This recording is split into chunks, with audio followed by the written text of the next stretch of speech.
We're going to make a gingerbread house. Start by taking your tracer and setting it down at the bottom edge of your paper. That way you have one less line to cut. As you trace around, don't forget to move your fingers so that you can keep your tracer flat on the paper.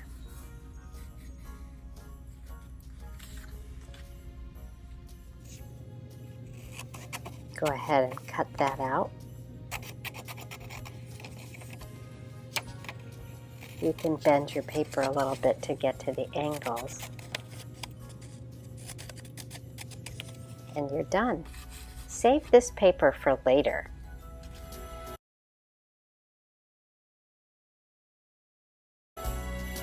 You have 4 choices of roof colors. You can pick one to go with your roof tracer. I've picked the red one. And just like the house, I'm going to line up a flat edge of the tracer with the flat edge of the paper to save myself a little cutting time. This tracer is a little trickier, so use your fingers to press down that thin part, but I think you are up for the challenge of that.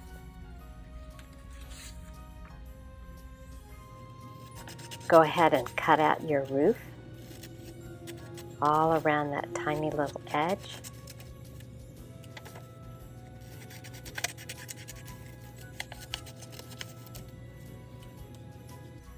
And then you can set the roof on top and see just how it works.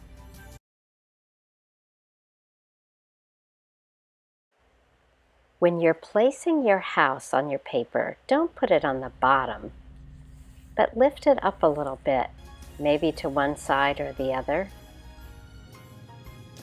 Get some glue and let's glue the house first and keep it parallel to the bottom. And then you can glue your roof and set your roof on top so it kind of matches.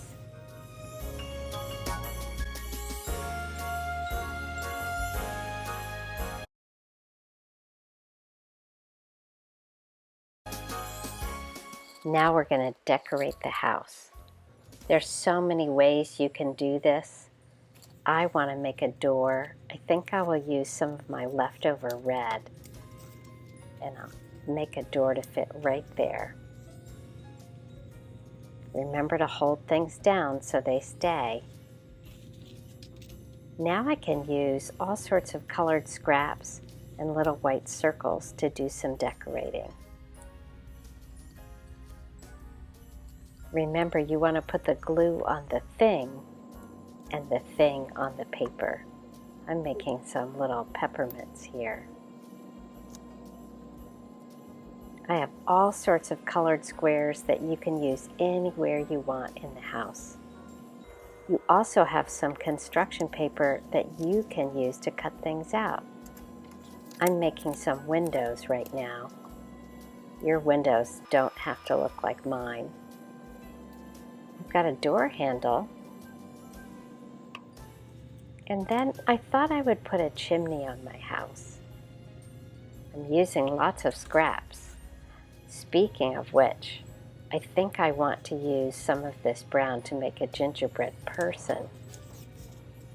And when I cut him out, I'm going to go around the edge of him first because that makes him easier to cut. Now I can just go in and cut all those little triangles out. And I'll have a good looking gingerbread person when I'm done.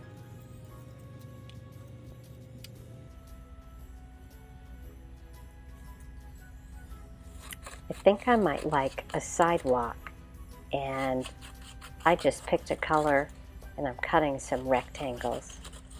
And remember, you can make this up to look however you want. Maybe your gingerbread house has a full driveway in it.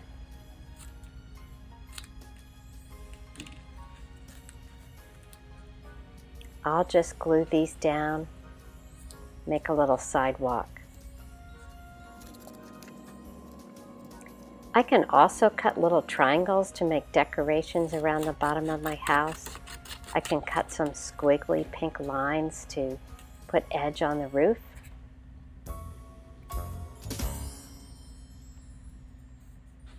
Again, it's whatever you'd like it to be.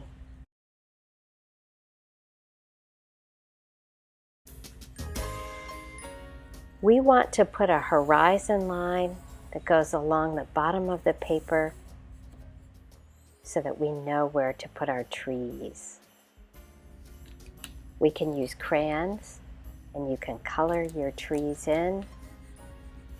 Oh my goodness, it looks like there's an earthquake happening while I'm coloring my trees. I'm trying some different crayons. I noticed that this other crayon I tried was a little lighter than I wanted. Is my project ruined? No. I'm just going to take a darker crayon and fix that tree up. Maybe there's a way to sneak one more tree in on the other side of the house. You may put trees wherever you want, and you may have as many as you want. I even found a star I could put in the sky.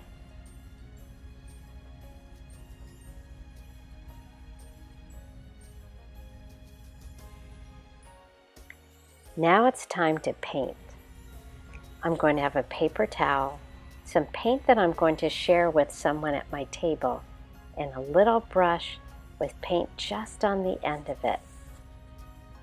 I'll start to put my snow onto my paper, and I'm going to make my flakes kind of small.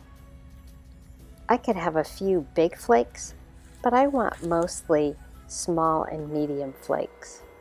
Oh my goodness, look at how fast my film is going. I want to think about where will the snow fall. It will probably collect on the tops of things. So maybe on the tops of the trees, there will be more snow than other places.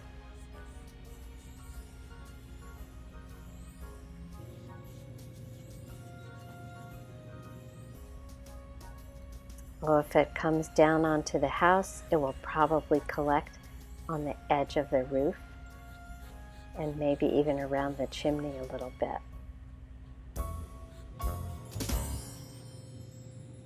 I'm stroking nicely with my brush. I'm not going to push it, I'm always going to pull it. Now it's time to paint the snow on the ground, and that's why you lifted your gingerbread house up a little bit, so there was room to have snowy ground.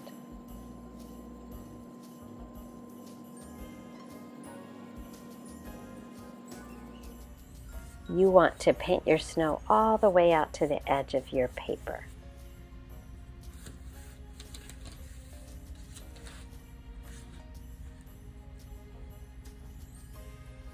I think I might even have time to add a snowman next to my gingerbread man.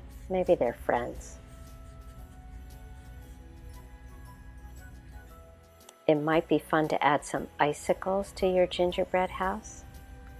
So you can pull little lines down underneath the edge of your roof to make those icicle-looking lines.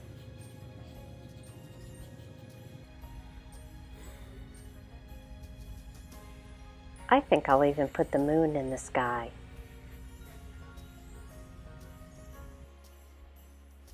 Cleaning off your brush means just wiping it carefully on the paper towel. You can keep folding your paper towel in half and half again, and that'll keep giving you a clean surface. And your project is finished. I hope you had fun.